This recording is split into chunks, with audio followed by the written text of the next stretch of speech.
इन तमाम मामला बिलखसूस ईरान के अंदर ताज़ा तरीन सूरत हाल पर प्रोग्राम में गुफ्तगू के लिए हमें ज्वाइन किया है तेहरान में मौजूद सहाफ़ी जॉनसन साहब। आपने प्रोग्राम में ज्वाइन किया, ये बताएगा कि क्या सूरत हाल है ईरान के अंदर। अमरीका तो दावा कर रहा है कि उसने एटमी तनसीबात जो हैं वो तबाह कर दी हैं बमबारी करके, जबकि आयतुल्लाह अली ख़ामनेई का तो ये मौक़िफ़ आया कि पहले ही हमने इंतज़ाम कर लिया था, हमें पहले से अंदाज़ा था कि यह हमला होगा।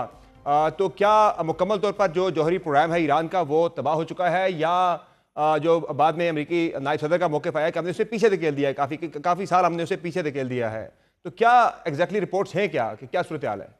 देखिए, यूनाइटेड स्टेट जो कह रहा है कि हमने न्यूक्लियर प्रोग्राम, पहला स्टेटमेंट बड़ा गौर करने का है। पहला स्टेटमेंट ये आया कि अब न्यूक्लियर प्रोग्राम खत्म, और अब जो है वो इजराइल जो है बिल्कुल आजाद है, और इजराइल में भी नेतन्याहू ने कह दिया कि न्यूक्लियर प्रोग्राम खत्म कर दिया ईरान का।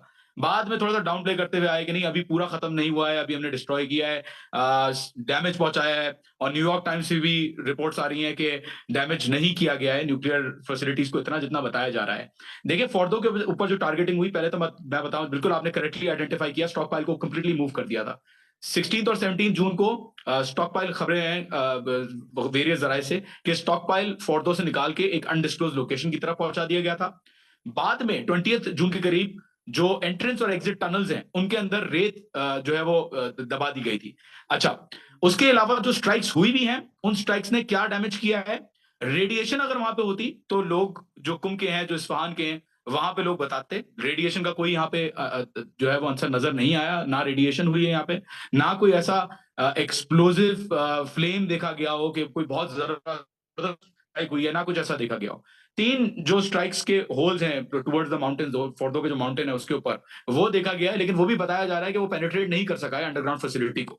तो it was an unsuccessful strike according to Iranians की। ये स्ट्राइक जो था वो अनसक्सेसफुल था और काउंटर प्रोडक्टिव भी था, मैं कह सकता हूं एक तरीके से, क्योंकि लोग यहाँ पे बहुत, काफी लोगों से आंसर ये मिल रहा है कि जैसे वो खुश हैं कि अमेरिका ने स्ट्राइक किया, कि अभी देखें क्या हम जो है वो जवाब देते हैं और पूरी दुनिया देखेगी। और ईरान को तो इनफैक्ट मौका मिला है कि वो पहली दफा यूनाइटेड स्टेट्स के साथ इंगेज कर सकता है डायरेक्टली। तो अब ईरान के पास ऑप्शंस क्या हैं? ईरान क्या कर सकता है? एक तो उनके पास ऑप्शन है कि वो अमेरिकी बेसिस को हिट करें जो कि मिडल ईस्ट के अंदर हैं। फिर दूसरा ऑप्शन उनके पास ये है कि वो स्ट्रेट ऑफ हॉर्मुज़ को जो है वो बंद कर दें। तीसरा उनके पास जो ऑप्शन है वो इसराइल के ऊपर अटैक मजीद बढ़ा दिया जाए। चौथा है कि जो एनपीटी है उससे बाहर आया जाए। तो ईरान अब क्या करने जा रहा है? क्या वहां पे गौर हो रहा है? देखें, पहले देखते हैं कि ईरान कर क्या रहा है। ऑलरेडी ईरान जो कर रहा है, इसराइल के ऊपर स्ट्राइक्स कंटिन्यू है, वो खत्म नहीं हुई। नेस जायोना जो बेस है 20 किलोमीटर अवे फ्रॉम तेल अवीव, वो बेस बेसिकली एक कह सकते हैं, बेस तो नहीं लेकिन बायोलॉजिकल वेपन्स फैसिलिटी है जो कि काफी कॉन्फिडेंशियल है, उसको ईरान ने हिट किया और कंप्लीटली डिसमेंटल किया। तो इसराइल के ऊपर तो अटैक्स जारी हैं। खैबर शिकन मिसाइल जो है वो भी लॉन्च की। यूनाइटेड स्टेट्स का ऑन दी अदर हैंड जो अभी पार्लियामेंट ने अभी इजलास किया, पार्लियामेंट में इनिशियल एग्रीमेंट हो गई है कि स्ट्रेट ऑफ हॉर्मुज बंद कर देंगे। ये रेजोल्यूशन पास हो गया ईरान की पार्लियामेंट में, जी हाँ। Pending approval from the supreme leader and the council, national बिल्कुल। Security council of Iran. तो अभी स्ट्रेट ऑफ हॉर्मुज को बंद करने की बात की जा रही है। बेसिस के ऊपर, अटैक्स के ऊपर भी ईरान ने कंसिडरेशन की हुई है और पूरी तैयारी की हुई है। साथ ही साथ हुतीज भी जो है वो आ गए हैं सपोर्ट में, and they are also saying कि हम जो है वो निशाना बनाएंगे इजरायली शिप्स जितनी भी जा रही हैं बाबल मंदब के थ्रू, उनको निशाना बनाएंगे, या की जो स्ट्रेटेजिक वेसल्स जा रही हैं उनको निशाना बनाएंगे। a lot of informal or unofficial stuff is also being said on various platforms कि फॉर एग्जांपल जो स्ट्रेट ऑफ हॉर्मुज है उसके अंदर अभी ऑलरेडी 1000 से जायद जीपीएस जैमिंग के इंसिडेंट्स रिपोर्ट हो चुके हैं, और 27 लार्ज वीएलसीसी जो जो लार्ज वेसल्स होती हैं ऑयल ट्रांसपोर्टेशन की, उनकी डिस्ट्रप्शन देखी गई है in the straight of Hormuz. तो एक्टिविटी आई थिंक अभी से शुरू हो गई है। सही है। अच्छा, इसके अलावा ये बताएं कि अमेरिका की जानिब से तो ये भी कहा गया है डोनाल्ड ट्रंप की जानिब से कि अब अमन की तरफ बढ़ा जाएगा। तो अब कोई अगर मजीद ऑफर आती है डायलॉग की, डिस्कशन की या मुज़ाकरात के वाले से ईरान को, तो वो एक्सेप्ट की जाएगी या अब ये लड़ाई बढ़ेगी मजीद? समर साहब, कैसे हो सकता है कि एक जगह जहां आपने बाहर से इलाके में ताला लगाया हुआ है 40 साल से जायद, उस इलाके के अंदर, आपके घर के अंदर घुसने की कोशिश की जा रही है बार बार, या आपका जो घर है उसको डिस्टेबलाइज करने की कोशिश की जा रही है, आप लोगों को जो है रोका जा रहा है बेसिक टेक्नोलॉजिकल फैसिलिटीज से थ्रू सैंक्शंस, और आपको दुनिया भर से आइसोलेट करने की कोशिश की जा रही है। कैसे हो सकता है कि ये, अगर आप इस जगह पे रह रहे हैं और आपको कोई बदमाशी करे, आई वुड से कि यहाँ पे निगोशिएशंस के चांसेस, पर्सनली आई फील, जो मैंने आवाम का रवैया देखा है, यहाँ के लोग कभी भी अभी राजी नहीं होंगे निगोशिएट करने के लिए, और सही है। ना ही गवर्नमेंट में ये तासुर नजर आता है कि वो निगोशिएट करेंगे किसी भी तरीके से। और यहाँ पे क्लियर जवाब दे दिया है ईरानी गवर्नमेंट ने कि मुज़ाकरात नहीं होंगे। अंडर प्रेशर तो पहले से कहते हुए आ रहे हैं कि मुज़ाकरात नहीं करेंगे।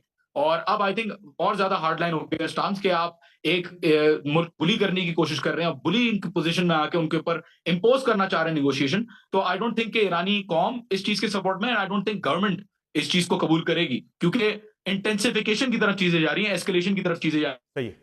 इसराइल के अंदर से जो रिपोर्ट्स आ रही है वहाँ काफ़ी प्रेशर है वहाँ के अवाम का नेतन्याहू के ऊपर कि आपने क्यों हमें जंग में जो है वो धकेल दिया है। तो ईरान के अंदर क्या सूरत हाल है? जो अमेरिका एक परसेप्शन बना रहा है या फिर जो एक परसेप्शन बन रही है इसराइल की जानिब से कि रजीम चेंज के लिए जो है वो सूरत हाल बड़ी फर्टाइल हो रही है, क्या इस वक्त ईरानी अवाम के जज्बात क्या हैं इस जंग के बाद? क्या वो चाहते हैं कोई रजीम चेंज के बारे से उनकी सोच है, या वो मजीद जो है वो रिजिड हो गए हैं कि इसी रजीम के साथ ही कंटिन्यू करना है? देखिए, बहुत अच्छा सवाल पूछा आपने। रिजीम चेंज जो लोगों का जो जो यहाँ पे बिलीव है ना, पहले अगर आप पूछते ना फिर भी थोड़ी बहुत ऑपोजिशन थी। अब ऑपोजिशन मैं कहता हूं नॉन एग्जिस्टेंट हो गई है, यूनाइटेड हो गए हैं। रिफॉर्मिस्ट और प्रिंसिपलिस्ट जो यहाँ के हैं वो दोनों एक साथ हो गए हैं और इस बात पे कह रहे हैं कि हम कॉम्प्रोमाइज नहीं करेंगे। बिकॉज द जनरल पॉपुलेशन, जो जनरल पॉपुलेशन है ईरान की, वो नफरत करती है यूनाइटेड स्टेट्स से और वो नफरत करती है इसराइल से, रिगार्डलेस ऑफ एनीथिंग।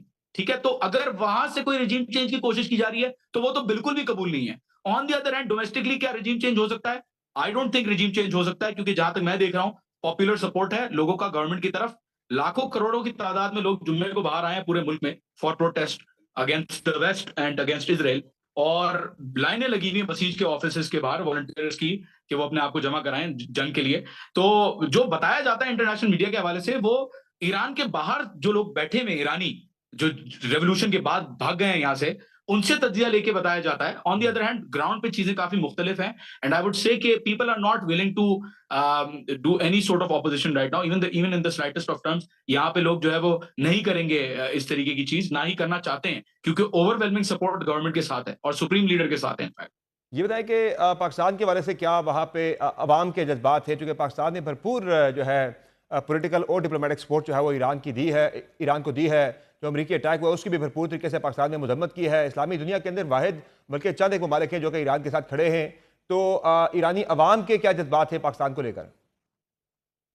बहुत पॉजिटिव जज्बात हैं। पाकिस्तानी अवाम जितनी शिद्दत से ईरानी अवाम के साथ खड़ी है और जितना प्रिंसिपल स्टांस पाकिस्तान ने मुख्तलिफ जगहों पे भी लिया है, मतलब बहुत अप्रिशिएट किया गया। आपने खुद ने भी वीडियोस देखी होंगी पार्लियामेंट के जी हाँ। अंदर कि अप्रिशिएट किया जा रहा था।